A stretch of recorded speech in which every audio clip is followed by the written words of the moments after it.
Hi everybody, I'm Joan Kelley Walker. Welcome to the Fash Avenue. Joining me today is the founding director of CAFA, the Canadian Arts and Fashion Awards, Brittney Kuczynski. Welcome, Brittney. Thank you for having me. So Brittney, you're the founding director of CAFA.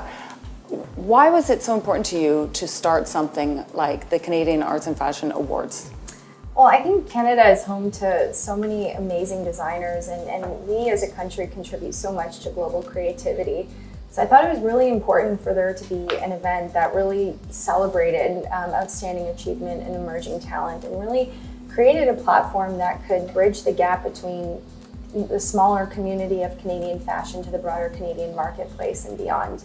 And I'm so thrilled that heading into our 6th year, it's actually been able to do that.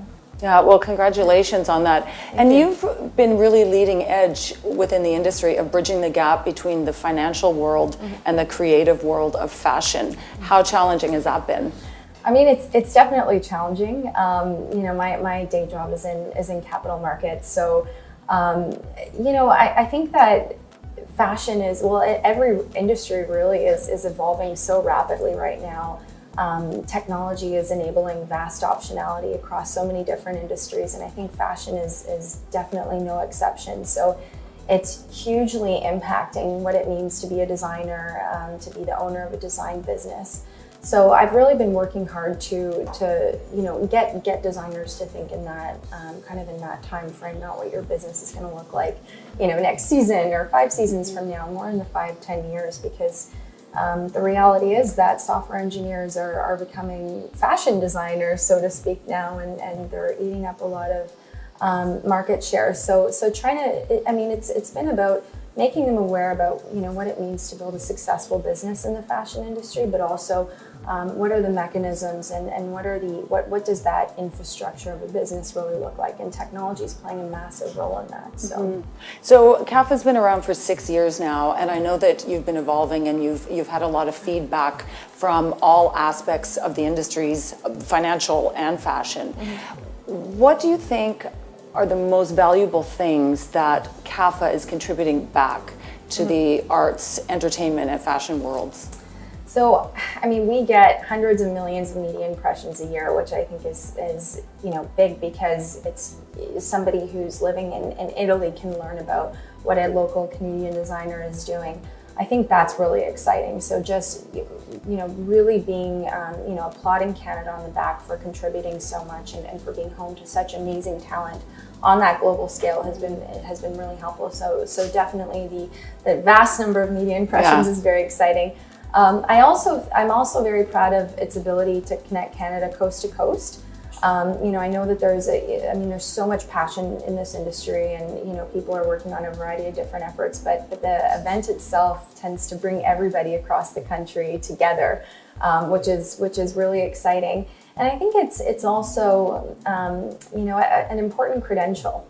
So when a designer or you know, a CEO of a technology company, for example, is able to say that they are the recipient of a CAFA award, it's a very exciting thing. You know, I think for a technologist who's been nominated for the Innovation Award, it's giving them that fashion industry credibility. When you're a designer who's you know, been nominated Designer of the Year, winning an award, it's just that credential, I think, is really helping accelerate the growth of their brands. So I'm definitely very proud and excited about what that can become in the future. And talking about award recipients, what's the process? I know there's some new developments. Yes. Can you talk about that? So we've always had a nominating committee, and we've always had a jury. So and that's worked out great for us for the last 5 years. But because we have, you know, Canada is a big country, and there's a lot of people that are really passionate about design, and thanks to institutions like the Toronto Fashion Academy and, you know, TFI and everything going on at Ryerson, and there's so many different schools and so many different efforts, and so there's a lot of designers that are popping up that we don't really know about. So this year, which is I think you know, a great new idea, is that they're all self-nominating categories. So if you want to be nominated for a category, there's no more formal nominating committee.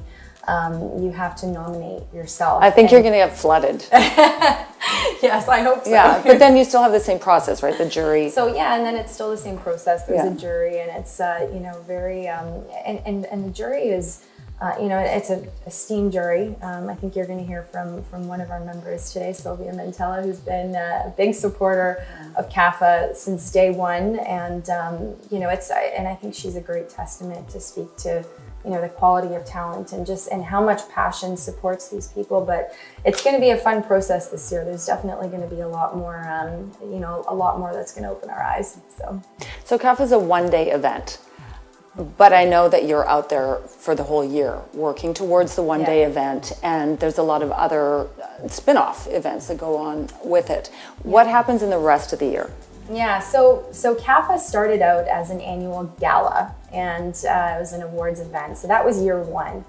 And so we have a president, Vicki Milner, and her hand is on the pulse of, and listening to what the industry wants. So, there's a big fashion industry in Montreal, there's a big fashion industry in Vancouver.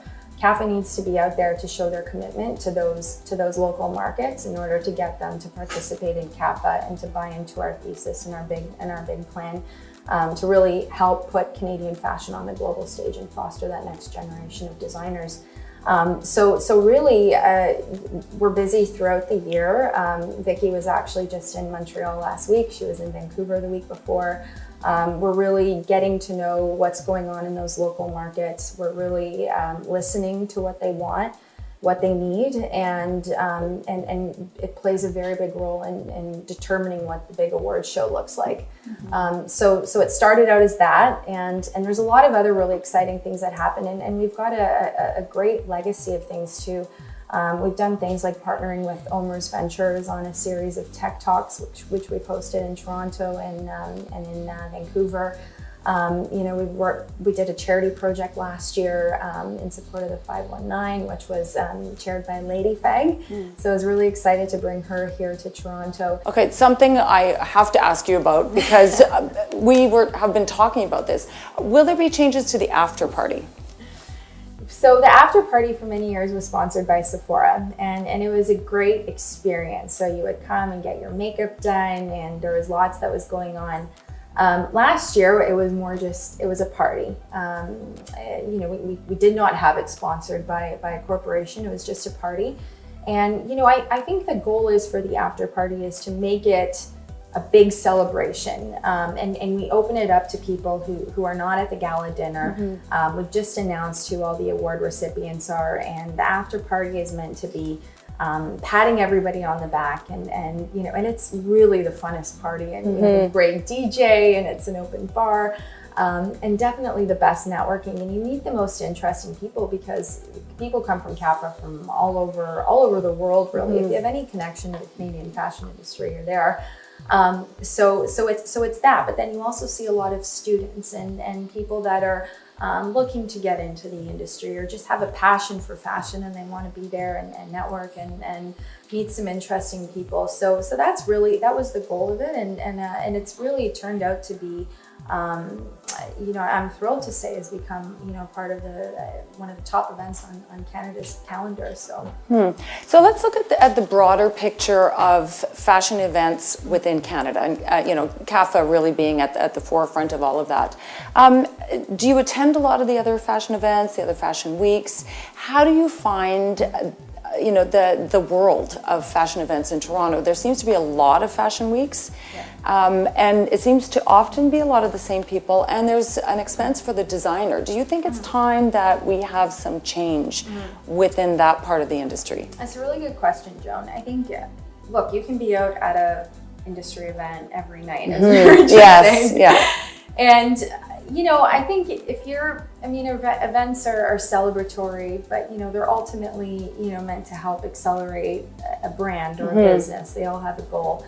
And so just looking at Toronto Fashion Weeks, there's a lot of them. Yes. And I think it's good in the sense that there's so much passion supporting the industry. Everybody wants to see a designer's business flourish, right? And so I think it's so easy to put that passion towards having an event, right? And Fashion Weeks have definitely been known to do that because everybody wants to be a part of it and see what everybody's working on. So I think it's been interesting because you're getting access to different people, different networks of people that are getting to see a particular label. And so one fashion show might be more towards established designers, another one more for mid-market, emerging and whatnot. So they've targeted different people. And I definitely think that it's helped make a bigger bang in the city. But I mean, you know, if we were to look at what Canada does versus other countries and other major fashion cities, I mean, obviously we want to have one cohesive voice. We want to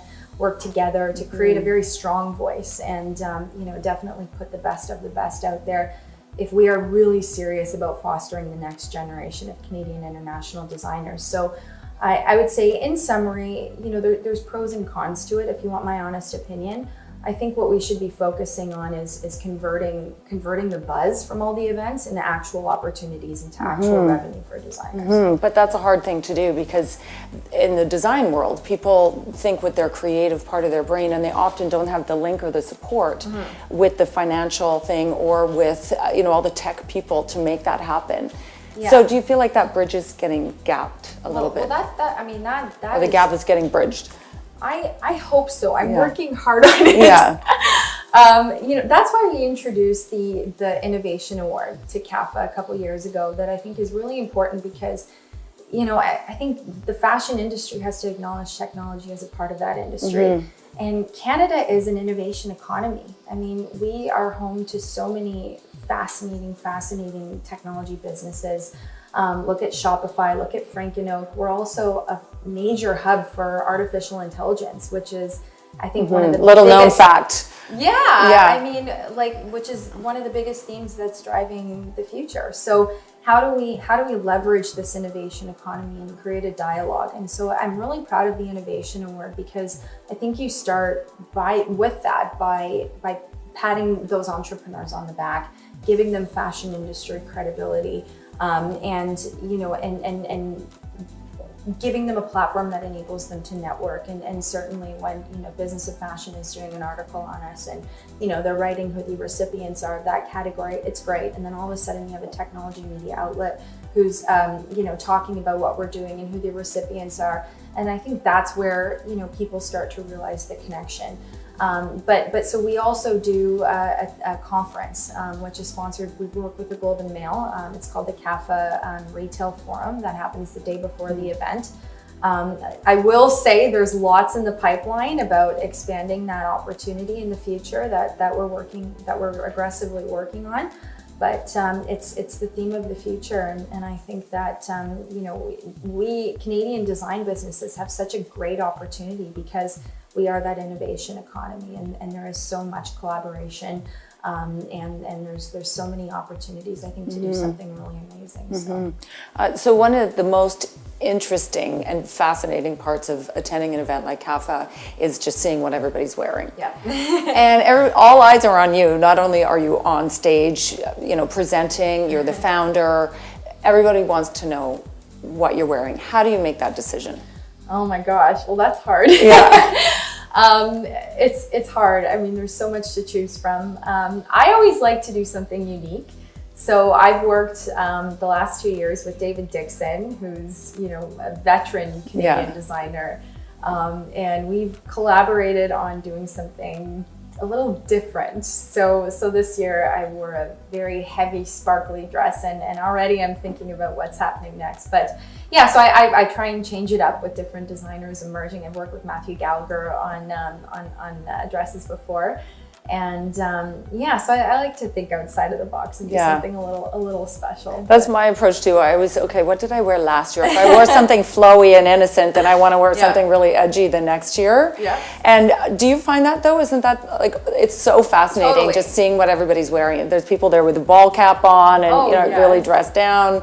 And it's fascinating. Everybody really brings it. Oh, it's so exciting. I mean, that's my favorite part of the night, is seeing what everybody's going to come dressed in, and it's great for designers too. And you know, I know when you show up wearing a Canadian designer, and you know, Joan, with the great ambassador that you are to the industry, I mean, it's really special. And when CAFA does get the vast media coverage that it does, you know, it can help put a designer on the map. And I think the likes of social media is really, it's really exacerbating what that opportunity is when you can build a profile of a particular designer. So, and that's the other thing we've always tried to do is get celebrities into CAFA, wear designer clothing, local Canadian designer clothing, because again, it's just, it's doing that same thing, and, retailers become interested and excited, and, other potential buyers become interested and excited. And so and it just builds that credibility of what a designer is being nominated for.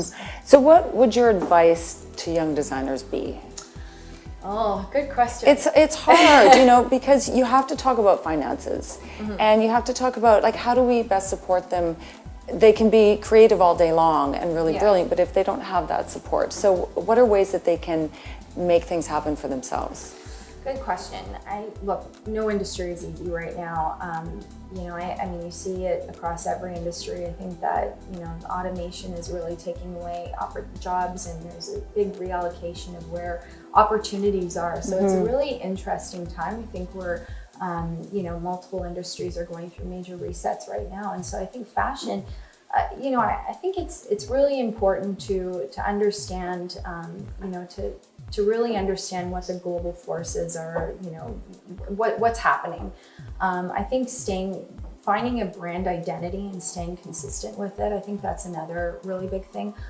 I would also recommend having a mentor, somebody who really understands what the opportunity is and is not afraid to give serious constructive feedback. Agree. I think that's really important. Any designer that I've met with or tried to work with their businesses on, I've always recommended having an advisory board, have somebody who knows business, have somebody who knows finance, have somebody who knows the legality of trademark and all that kind of stuff, and then have somebody who understands retail. So I think surrounding yourself with people that are rooting for you and can tell you really hard things, I think that would be my biggest piece of advice. And don't think about next season. Don't think about 5 seasons from now. Think about where you want to be 10 years from now, and and don't be afraid to network.